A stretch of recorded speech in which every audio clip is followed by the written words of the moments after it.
Good morning, Rabbi Isai. Today's shir is being sponsored by our good friend Robert Links, the architect of this Beis Medrash. Leilu Nishmas Ezra Yisrael ben Yitzchok Tzvi Alevi Links.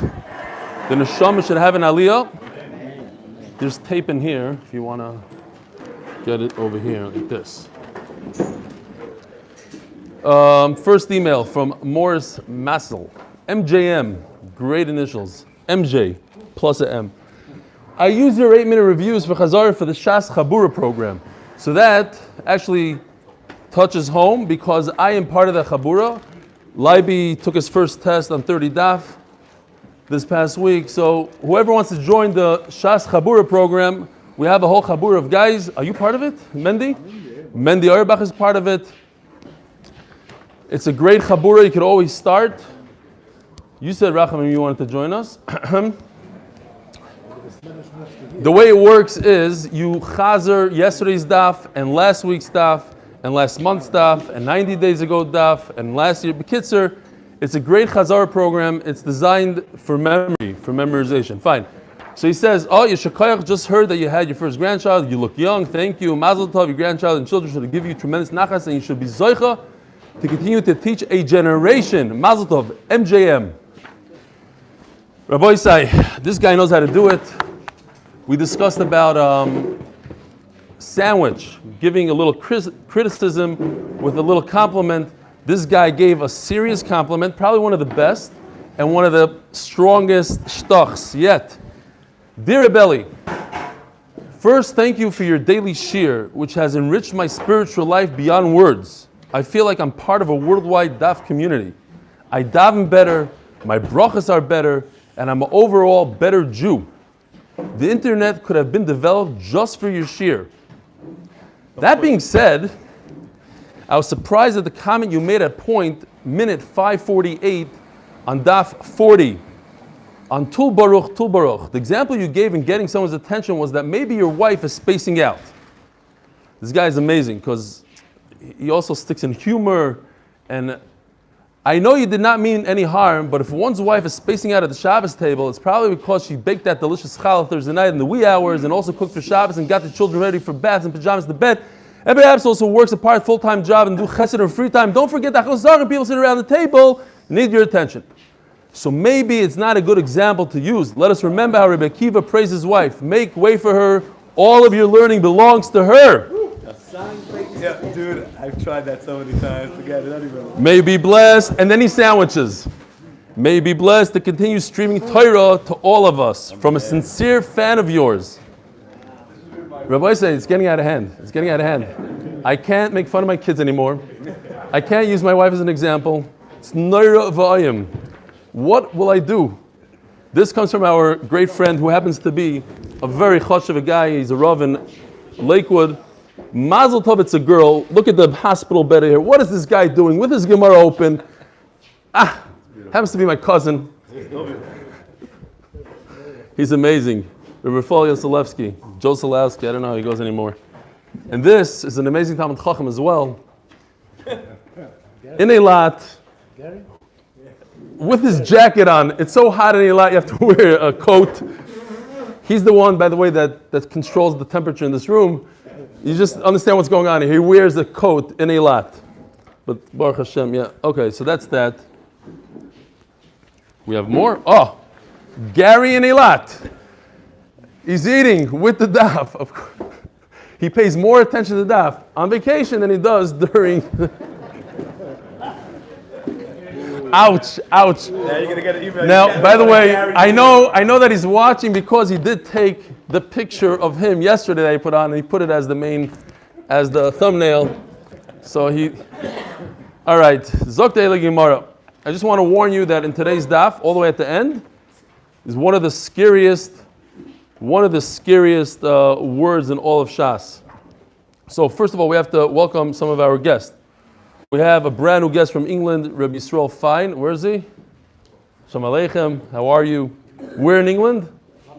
London. Okay, we like the Londoners. The Manchester guys are getting a shtickle. And then we have David Dimbert again from Illinois, from Highland, Illinois, and he's the owner of a coffee company. Today we're drinking his coffee. So if you don't like it, don't be... We once had a guest, and my wife took out this cholent bowl. And I'm like, why are you using that ugly cholent bowl? You should use the regular one. She goes, she's the one that gave it. So, yeah, so if you have any compliments, say them.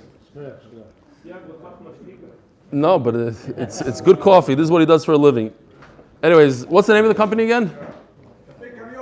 Cafe Carioca from Illinois. He says it happens to be, it's much, Nachman Seltzer is giving you a much better than the other stuff we had. All right, you're on. Start shipping it in, Rabbi Isai. And Rabbi Halpern is leaving us, unfortunately, for a little bit. He likes to do that. Till when? Till Pesach? Hashem Yirachim. Not good, not good. We finally got Rabbi Leader back, who's sitting right next to you, and you have to leave. Okay, so whoever stole Rabbi Leader's seat could take Rabbi Halpern's seat. All right, so we're middle of a sugya here, so just go back a little bit. The Mishnah discusses the bracha you make on noivlois. And the Gemara says, what are noivlois? According to everybody, noivlois means dates that were burnt in the sun. So according to the Tanakama, you make a shahakol, and according to Rabbi Yehuda, you don't make a bracha at all because it's a klala, it's a curse when they got burnt like that. Now, there's another concept called noivlois tomorrow. Sounds like the same thing, and we're talking about a burnt date. It sounds almost the same thing. Is it the same thing or not? Says Gemara, that noivlois tomorrow is actually machlokes what it is. Either it's this burnt date that we're talking about, or it's a date that falls off the tree from the wind. Says the Gemara, well, we'll go back 4 lines. Why not? We're late anyways. How much time do we have? One says it's the burnt date, one says it's the one that fell off the tree, blew off the tree.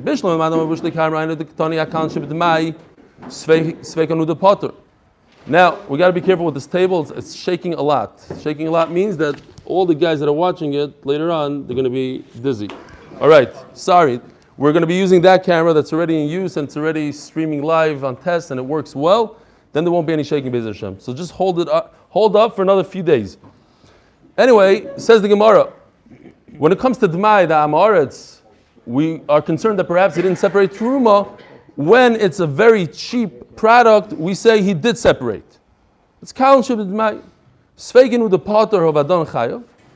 You don't have to give Truma because the Amaretz did it for you. But if it's a certain Vadai that he didn't give Truma, you have to give Truma. Now it makes sense if they are burnt on the tree, you would have to give truma. It's still a date, you still have to give truma. But if you say that these are dates that fell off the tree from the wind, badon chayav, why do you have to give truma at all? Hefkerininu. The owner knows that once the wind comes and blows his dates off the tree and he doesn't have a chance to get them, who's going to get it? The little the creatures on the ground, the insects are going to start eating at it, and therefore he's mafkir it right away. Hefker doesn't need truma. Says Gemara, yes, you don't have to give truma, but once you make it into a giant pile, the concern is other people might think that you are cheating. Look, you have a lot, it's yours, and therefore we made you give truma.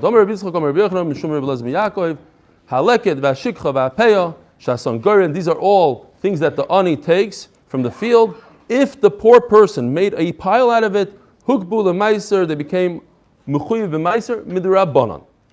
Now, here's where we're holding today's daf. If we're discussing these dates that fell off in the wind, why is there a difference in the naming of the word? In our mission, it's called noivlois, without any tomorrow. Over there by Dmai, it's called noivlois tomorrow. What's the difference? Now, if you say by us, it's talking about the burnt ones, and over there, it's talking about the ones that fell off the tree. It's 2 types. So that's why they're 2 different names. But if in both cases we're talking about the burnt guy, Nisna Yidividi Noivlis tomorrow, or Yidividi Noivlis? He knows not to talk. You see, I only had to teach him once. But I'm not going to make fun of you because I got an email, and more than an email from somebody. Yidividi Noivlis tomorrow, Yidividi Noivlis tomorrow. Kashya. Fine. But you see, whoever sent me that email, you see, it caused the disturbance. Other people stopped, picked up their head. Somebody made a comment. Therefore, somebody like you, Judah, only Judah, when he makes a mistake like that, we have to discuss it. Yeah. Put it on silent, Rabbi Isai. How come they're not called the same name in both Mishnayos? Kashya. By the way, I forgot to mention, if anybody lives around Modi'in Lit or is watching from the area of Modi'in Lit, we had a request. There's somebody that's homebound and can't leave his house, and he would like to watch the shir, but he needs somebody to set up his internet and computer with filters, etc. Might be a shtickle of a hassle. If somebody knows how to do it and how to get there, let us know. Be in touch. So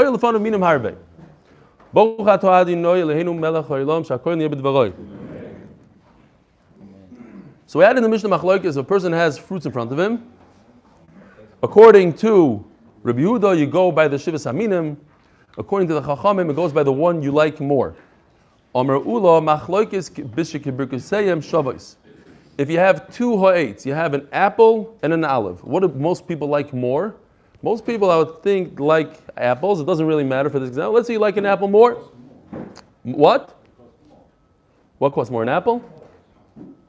Oh, who's talking about cost there? We're talking about what you like. You got it for free. You got both of them for free. Somebody delivered it to your house. What do you like more? You like olives more? It says you like an olive or an apple. Very good. So you like an apple more than an olive, but the olive is Shivas Haminim. Which one do you make first? The Rebbe Yehuda Sovar min Shiva Adif. Shivas Haminim comes first. Doesn't matter what you like. Rabbanan Savri min Chaviv Adif. It goes with what you like more. Aval b'shem b'kusayim shavos. But if you have a eitz and a ha'adama, let's say, the riakol, so if you have a carrot and an apple, which one do you make first? It doesn't matter really. L'chayra. Oh, so there's a nidon in the halacha. According to the Bahag, what comes first really? I mean, from the Gemara's mashma that you could do any one you want. The Bahag says though, ha'etz is more specific. That's why ha'etz comes first. Not that it's more chashuv bracha, but it's more specific. You narrow it down. Anything that's narrowed down more. But according to Tosfos, there's a concept called chaviv. Whatever you like more. If you like carrots more than apples, you should make it a carrot. According to Rashi, there's no concept of chaviv here. Fine. According what? No, you cannot make ha'adama and pat to the eighth. That we'll see soon. You could only make ha'adama on something that you made a mistake. If you made a ha'adama on an apple by mistake, then it patters it. But if you have a ha'adama and the ha'etz in front of you, and you make a ha'adama, it does not patter the ha'etz. Says the Gemara, what? Unless one is a tafel and ikr. But that's a different halacha. Yeah, that's different. So that's what we said yesterday. We paskin. Were you here yesterday?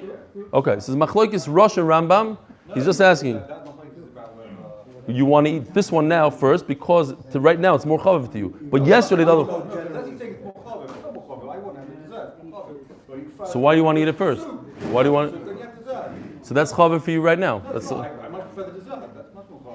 No. Chaviv means what you want to do right now. What are you in the mood of? What are you in the mood of right now? All right. Meisvei. Question. If I have a vegetable and a fruit, I have a radish and an olive. It says Mefurish in the Brisa, Mevarach alat tznoin, upoiter sazayis. I first make a bracha on the ha'adama, and I no longer have to make a bracha on the olive. So the Gemara says the big concept that we're going to learn later on. When I eat, let's say I take a cracker and I dip it in cheese, so I have a mezainis and shackle. So I make if I like the cracker more, I make one bracha mezainis and I pater the cheese. Yeah. So over here also, if I'm eating radish, I'm eating it for the radish. I like radish, but it's too sharp in my mouth. So I take an olive later on to diffuse the sharpness. So why am I eating the olive? The olive is tuffle to the tznoin. And memela, all I need to do is make one bracha, not two brachas like we learned until now. Till now we were learning you have to make two brachas, one ha'etz and one ha'adama. Which one comes first? Whatever they pass comes first. The Brisa says I only make one bracha. I make one hadama, and that's enough for the eight. The answer is because in that case, it's a special case where the aleph is not for your own benefit, so to speak. It's not for your food. It's more as a tafel to the tznain. Anytime you have a tafel, you don't make a second bracha. Very interesting. Rav Shlomo Zalman Auerbach says you don't make a bracha on the pickle when you eat it with the Yerushalmi kugel. That comes from a true Yerushalmi. Interesting. So, why? Because the pickle comes to diffuse the sweetness? There's an interesting, I believe that there's an interesting chiddush here as well, that usually the tafel and the ikr is when you eat it together. You take a cracker, you dip it in to herring or whatever you're doing over there. So there's a tafel and ikr. Over here, you eat the tznain, and then it could be later on you eat the aleph, similar to Yerushalmi kugel. You don't necessarily eat them together in the same bite. Yerushalmi kugel, then a minute or a couple seconds later you put the. So that's also considered tafel. We'll see later on in the sugya. That's not the same case by the cracker. No, over there it's the same. It's just together. No, even though the ikr might be fish, so it still comes first. What about ice cream? What about ice cream cone? Ice cream is different. Ice cream is the. Oh, okay. What? It doesn't matter how much. Why are you eating this now? Let's say you eat 25 pickles with a small piece of Yerushalmi kugel. If they're coming to diffuse the Yerushalmi kugel test, then they become a tafel. I don't think it has to do with the melt. There's a difference between the pickle before the kugel, even though it's still coming to help you after the kugel. Probably. And also, If you eat pickle first, then it'll make a difference because now it's not a tafel too. You're eating it unless again, what's your reason? Are you doing it to diffuse the taste that's coming into your mouth in a second? There might not be a difference. I don't know. You're saying for a fact that that's what Shlomo Zalman Auerbach said. If you eat the pickle first, okay, fine. That's his fault. Yeah. 25 minutes. Okay, we got to move. How do you explain the seifa? And the Gemara is going to say that we have to insert some words here. No, if you're eating a turnip, whatever this is called, it's tznain and a aleph, you make the bracha on the aleph. It's tafel. Less than Rabbi Yehuda, it's not called shurika b'imay tefela. Mevarach aligim poides at tefela. Well, he doesn't hold of this halacha that tafel you don't make a bracha. V'chitei machanami delesle. That can't be that he doesn't hold of it. But Tanya Rabbi Yehuda Omer imachmas tznain ba'azayis mevarach al tznain upoides hazayis. You see the concept that Rabbi Yehuda does hold that you don't make a bracha on the tafel. Says the Gemara La'ilam b'tznain ikar askinon. Yes, we are talking about this case. The radish is the main thing. You have to stick in a couple of words. There's another machlokes going on here. Anytime it says everybody discusses. There's the guy on it. Did Rebbe, when he wrote it, he knew that people will understand it, at least in his generation? Or you could actually be medayik in the words of the Mishnah and come up with this. But it doesn't mean, they forgot the words. Purposely, they omitted these words because it was too confusing or whatever the reason is. Yes, it's sort of what you're saying, because they had a certain Mishnah all the years, and they repeated it, and everybody knew the same Mishnah. And then later on, another halacha came in. They didn't want to insert those words because it would confuse all the people that had their old song. Something like that. Anyways, this is the halacha that we had. You make the bracha on the ikr, not on the tafel. And here we stick in. If the radish is not the main thing, then you make a bracha on one, and then you make another bracha on the other. Let's say you have, what does this mean? Meaning, we're going away, Rabbi say, all the Gemara is saying, we're going away from the radish and the olive. Regular stuff. In other words, an apple and an olive, 2 or 8s. I'm just explaining the word ba'alma. What does ba'alma mean? Ba'alma just says, pay attention that we're not talking about this radish and olive anymore. Shebikoseyim shavos, all should say shnei minim shebikoseyim shavos. Whatever, fine. So now you have an apple and an olive. So mevarach alezim em shir. So Rabbi Yehuda mevarach hazayis hazayis mem shiva. No, shiva saminim comes first. So this is ula. Up until now is ula. The machlokes is when the bracha, you have an olive and an apple. Which one do you make a bracha first? Does chaviv come first, or does shivas haminim come first? Now, another shita. Pligi bar Rabbi Yitzchak napcha chadam machlokes b'shikeberseim shavos That's what we just said. אבל כשאין ברכסים שוויס, זה רק כל מברך הזה וחוז מברך הזה. וחד אומר, אף בשאין ברכסים שוויס נמי מחלוקס. Even when there's a ha'etz and a ha'adama, there's another מחלוקס. Why? בשלם למד אומר שברכסים שוויס מחלוקס שפיר. We explained that. למד אומר בשאין ברכסים שוויס פליגי, what could be the מחלוקס between a ha'etz and a ha'adama? במאי פליגי? What's the Gemara's question? You have to make a hadama and you have to make a eitz. One cannot be one can't pater the other. So then there's no machlekes. We're not holding yet about what comes first and what comes second. Question: could one pater the other, like a tznoin pater a radish? No. If you have a eitz and you have a hadama and one is not a tafel to the other, you must make two brachas. No, a new concept called which one comes first. I have a beautiful chart here. I'm very proud of this chart. I don't know if you can see, it's very, very colorful. And I'll explain to you what's nice about this chart. And it continues with the sugya. In the pasuk it says, Eretz chita u'soira v'gefen u'teina v'rimayin, Eretz shemen u'dvash. So wheat comes before barley, and barley comes before grapes, grapes comes before dates, pomegranate, figs, and dates are all the way in the bottom. That's how we understand the sugi right now. There's 7 things, and every one in the pasuk, the bracha comes before the one before. So if you're eating these 2, grapes and figs, you must make the bracha on grapes before figs. Now, what does that have to do with our sugya? We are talking about ha'adama and ha'etz. So how does that fit in with our sugya? The answer is, if the Torah is makbid on these specific foods in order, so certainly these foods come before ha'adama. If a fig, if grapes come before a fig, so grapes come before a carrot. Because these are the most important foods. These are the shivas haminim. And yet within shivas haminim, there's an order, so certainly the Gemara is understanding that there should be an order between ha'etz, or the shivas haminim, and other minim. Shenemar, eretz, chitu soira, v'gefen uteinu v'rimayin, eretz yishem dvash.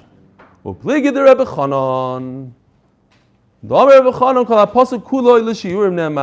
check this out for a second. I wanted to make, if we have, by the way, if somebody's listening or somebody knows of an artist that's willing to do artwork every day for the shir, I'll greatly appreciate it. We're looking for here, this would have been a beautiful chart, just very difficult to make for me.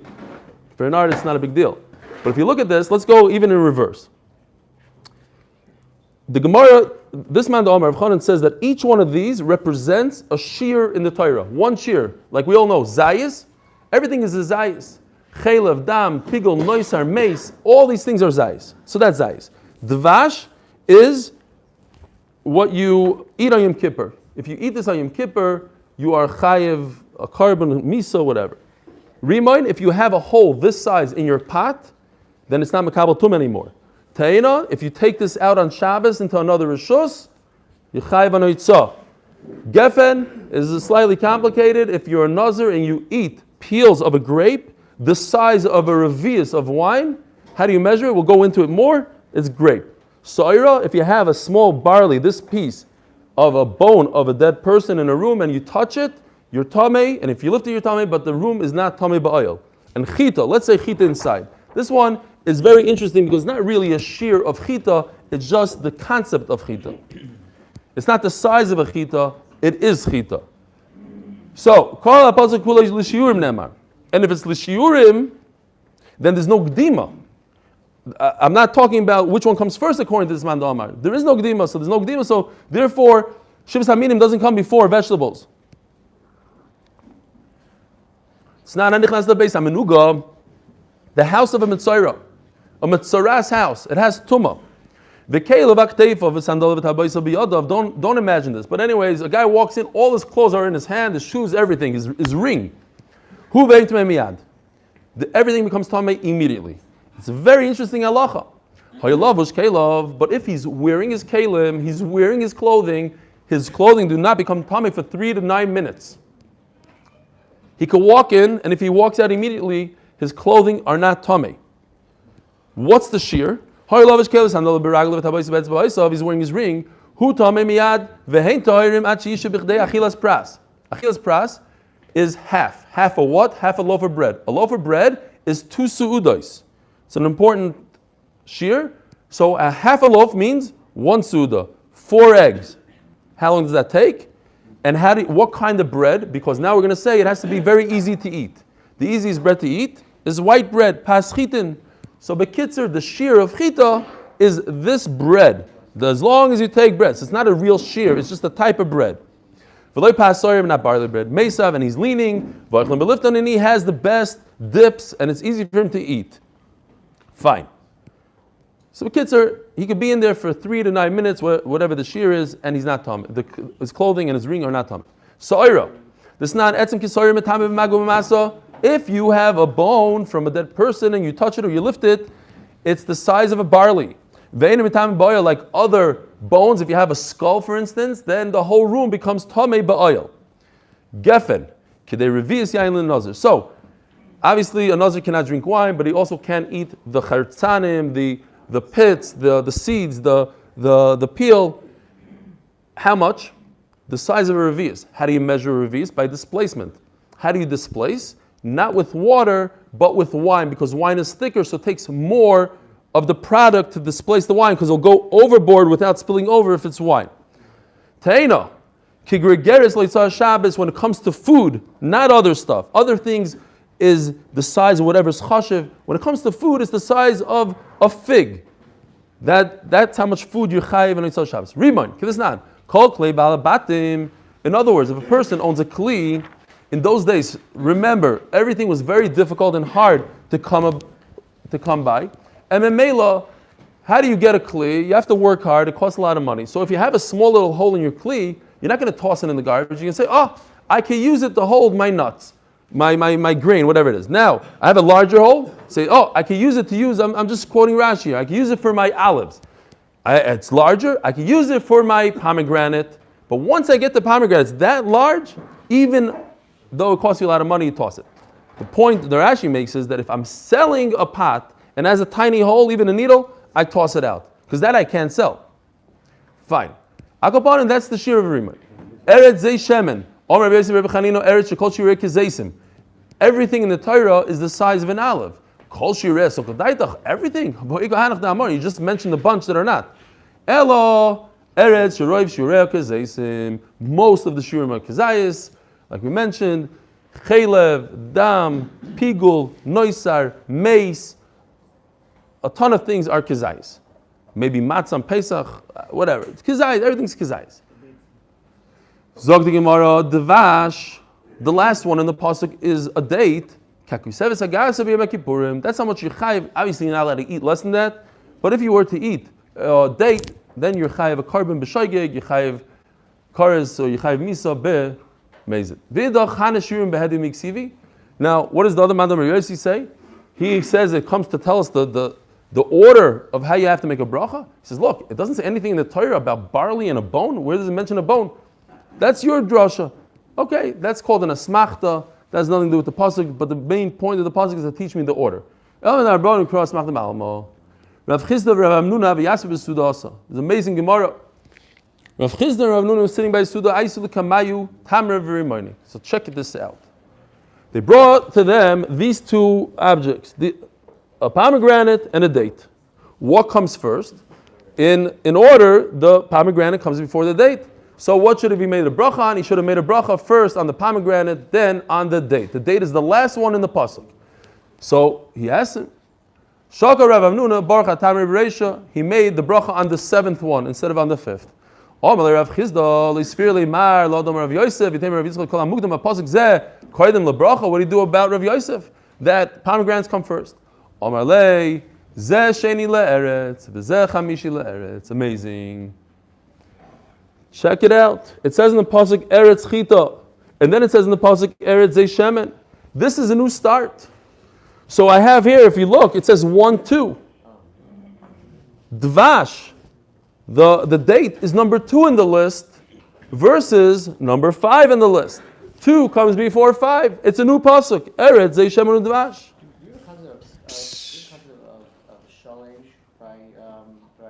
No, but this he took from this one. No, we said that on Moitzi. That's on Moitzi. Yeah. We had also about chashuv, but it was a half of no. So if you have a half I don't know. versus I don't think so. I don't think so. Exactly. That's exactly great point. So Chaim just explained the Gemara. The reason why the Torah broke it up is to tell you that the list is not in order. It's not 7. It's 5 and then 1, 2. Just make one list of the 7 in the right order. But it's not a list. It's not in order. It's 2 lists. Oh, you mean it should have been like that? The problem is, Chaim, well, anytime we learn Psukim, you disappear. So you don't know how to darshan well. You have to go back now to Menachos and relearn all those Masechtas. But you're not going to say that because So listen. What? Oh, okay. So I'm going to say in a second. Omalei man yovlo nagri the parzlov and ashminoch. Who halavai should be a robot? They should have metal feet, and I could serve you forever. Rav Chizd is telling Rav Nuna, I love your pshat. It's amazing. I just want to serve you forever. So Dr. Factor is asking a kasha. What do I do if I have, what comes first? Kasha. What comes first? Dates or barley? This is number 2 and this is number 2. What comes first? Says Taisus barley because it's 2 in the first list versus 2 in the second list. Answers your question? What about number 1, Zayis and barley? Zayis. Okay, fine. Just want to make sure that people are paying attention. Fine. Why? You mean, but it's barley? Yeah, adama of this thing. Not if you chew it. Chit is also, if you chew it. We had in the Gemara. Zok the Gemara. Itmar. We're getting there, Rabbi side, to one of the scariest words for me. Not for you, for me. So Rashi explains, these are desserts. Who eats fruit in the middle of a Suda? It's not part of the meal. You don't eat. It's dessert. In those days especially, right? You gave your kids, instead of candy, you gave them a goizim. Me too. Omer Rav Huna, tu'unim bracha lifneim ve'ein tu'unim bracha lachreim. So they require their own special bracha. You're not yoitza with the hamoitzi that you made because it's not part of the bread. However, the Berachos hamazon at the end does pater what I just ate. V'chein Omer Rav Nachman tu'una bracha lifneim ve'ein tu'una bracha lachreim. And Rav Nachman also says they require bracha before and not after. Tuna bracha bein lifneim, bein lachreim. No, they need a bigger samazon. Why? Shein lechot dover sheton bracha lefanav vein ton bracha la'achrav. There is no such thing. If shein lechot dover sheton bracha lefanav vein ton bracha, there is no such thing as you have to make a bracha, but you're not going to make a benching. And the benching that you're doing from something else is going to pater this. Ella, what? That doesn't need a bracha at all. No, you're not. I don't think you're chayav. No, if you taste not. Oh, swallowing is something else. Yeah, everything you need. So, no, but then it's not tima. Why not? Because you need enough. What? Oh, less than a kazayis. Okay. But he ate over here kazayis. He ate the shear. Over here he ate the shear. He ate the shear, and I want to be yoitza with the Berachos hamazon that I made on a different food. Yeah. One second, but don't you know Mirosh that's what's happening? Oh, so don't you know Mirosh that's what's going to happen? That they're bringing you at the end of the meal. So yeah, of course it's going to be part of the meal. You have to make a bracha rishayna, but the bracha achrayna is part of that suda. No. Why not? Because it's not. Doesn't matter. Because it's not bottled. It's not something you eat with bread, doesn't it? If they bring you ice cream, you know that. We're mechalik when it comes to that's also good. Right? It has nothing to do with what you know. Time out. Nachan. It doesn't. It has nothing to do.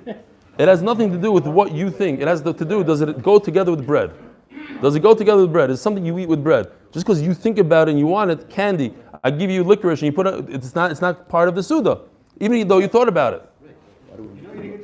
That's why dessert. Most people, I think that's the halacha. You have to make a new bracha on dessert. I don't think people. Nobody's. Because you don't eat it. No, you know that your wife made dessert, but you have to make a bracha on dessert because it's not part of the meal. Okay, let me get to these words. Can I get to these words? We're running out of time here. Unless it's a certain kind of You always have to make a bracha rishayna, but you're talking about after hamaitzi. Yeah, on dessert. dessert. Yeah. On dessert, you're learning a new halacha now. On dessert, you have to make a bracha rishayna. You have to make a bracha. Whoa, you just ruined it. Elo pas abo b'kisnin. These are the words. You're such a spoiler. Sorry. But you're such a bucking chest, you just threw it out there. Anyways, pas abo b'kisnin. So this is a massive sugya, and we're doing Daf Yomi. We'll just say what Rashi says, maybe Tosfos also. But what's the translation of pas abo b'kisnin? Pas abo b'kisnin says Rashi. What's kisnin? A lot of people think pas haba b'kisnin, that the kisnin is part of the bread. It says Rashi, no. Kisnin means toasted oats, toasted grain. That's kisnin. I bring that to the table. Together with that, I bring pas. Pas haba b'kisnin. It comes together with toasted grain. Now, Rashi explains that this bread is different than regular bread. It's a snack bread, and it has a lot of nuts in it. It has a lot of yummy things, a lot of sugar, whatever. Rashi doesn't say that, but it's a lot of other stuff. To the point where people explain that the Mefarshim explain that there's so little flour in it that it doesn't have enough of a shear in it to make a bracha achrayna. That's what Rashi holds. It's a bread that has so much other things going on, not enough for a shear. Tosfos asks, but we know that kol sheyesh bo mechamesh aminim is chayiv, regardless in the amount of flour that it has. It doesn't have to have a shear. Therefore, Tosfos learns a completely different shot. But Rashi is learning over here, and it's very important that Rashi says that this is going after Birkas Hamazon. After Birkas Hamazon, they bring you this pas haba b'kisnin. They bring you a bowl of kisnin, and they bring you this pas, so you don't make a bracha achrayna on it because it doesn't have enough flour in it. So what do you make? Says Rashi, v'loy klum. You make a boyer in a fashas. Tosfos holds no, that you make ala michya. That you don't make a birkas hamazon, you make what? You ate a kazayas or whatever the shear is, but in that kazayas is not enough flour to make a shear. Ala michya. So you make a boyer in a fashas. V'loy klum always means a boyer in a fashas. Says Rav Sheishes, hold on, says Rav Sheishes. Nachamo, from the top.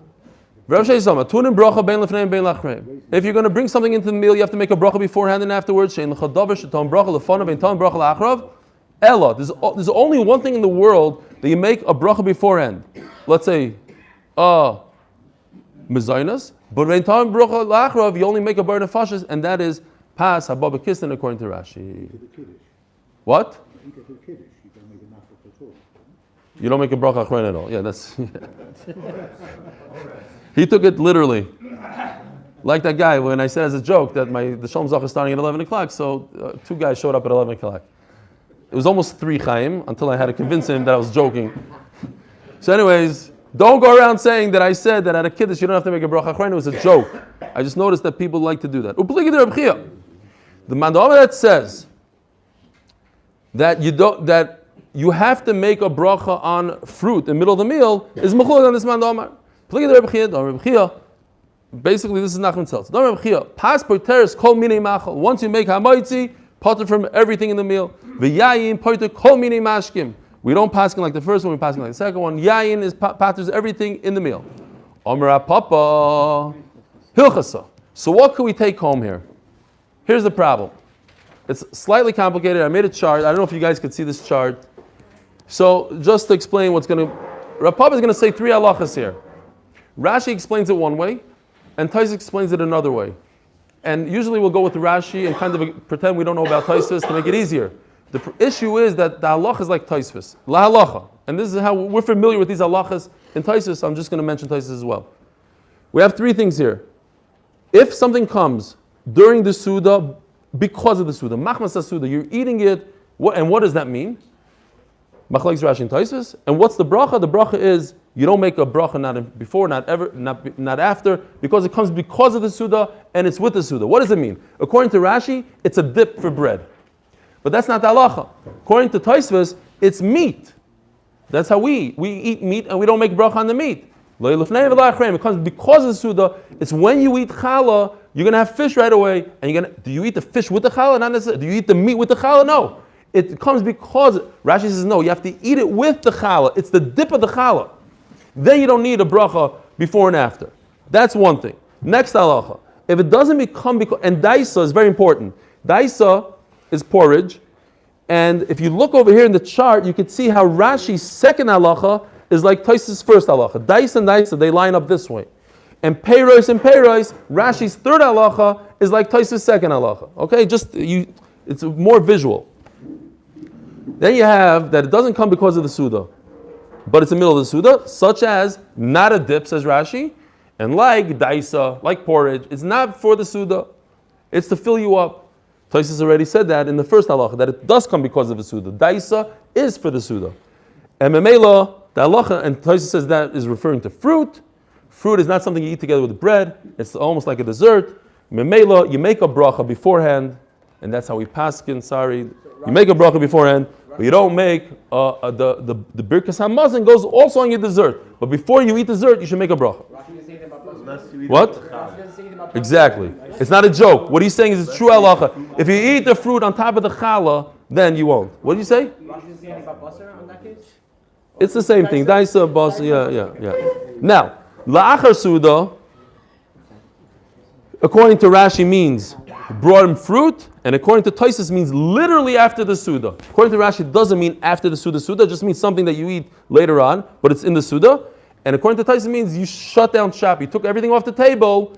At what point exactly, not clear. I mean, it's a shayla what it means, but we all know the Suda is over. You take the challah off, all of a sudden they bring you meat out. You bring meat, now it's a new Suda, and therefore I have to make a new bracha, lifnei v'achrei. Sorry. Before benching. Zog the Gemara inside.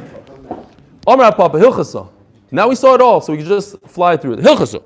Devarim habayim machmas hasuda b'techas suuda. According to Rashi, means a dip. According to Tosfos, means meat. Ein tuna bracha lo lifneim v'lo lachreim. You don't need either bracha. V'shloi machmas hasuda means not a dip or daisa porridge. B'soich hasuda tuna bracha lifneim. You need to make a bracha beforehand. Ve'in tuna bracha lachreim. Lachar suda. And according to Tosfos, it's fruit.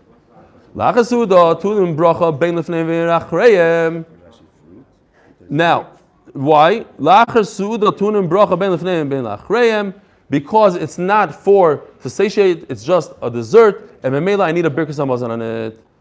Shalu as ben zoyma. You can look it up on WhatsApp. Shalu as ben zoyma. That's where I'm holding. What do you say? They need not birkas hamazon. Right, the own bracha. Shalos ben Zoyma b'nei ma omru dvarim habayim machmas hasuda b'tech hasuda ein tunim bracha lo lefnei v'lo achreim. How come if you eat bread in the beginning, you don't have to make a bracha afterwards? Amalem hoyel pas b'tartam. We know you make hamaitzi, you eat anything you want during the meal. Yihachi yayin nami nifteri. So how come it doesn't apply to wine? The same halacha. I make a hamaitzi on bread, I should pater the wine. Shani yayin the goyim bracha lasman. It's explained yesterday. Since you make havdalah on wine, you make kiddush on wine, I don't necessarily want to drink that wine. I actually like to sip it slowly. I don't like to gulp down a whole revius. But I have to because it's part of kiddush. So Memela has its own special bracha, which the hamaitzi is not maitzi. Have a wonderful day. Really? Modi'ini lit guy is taking care of Baruch Hashem. Somebody's going down there and taking care. Mi Kamcha Yisrael, thank you very much.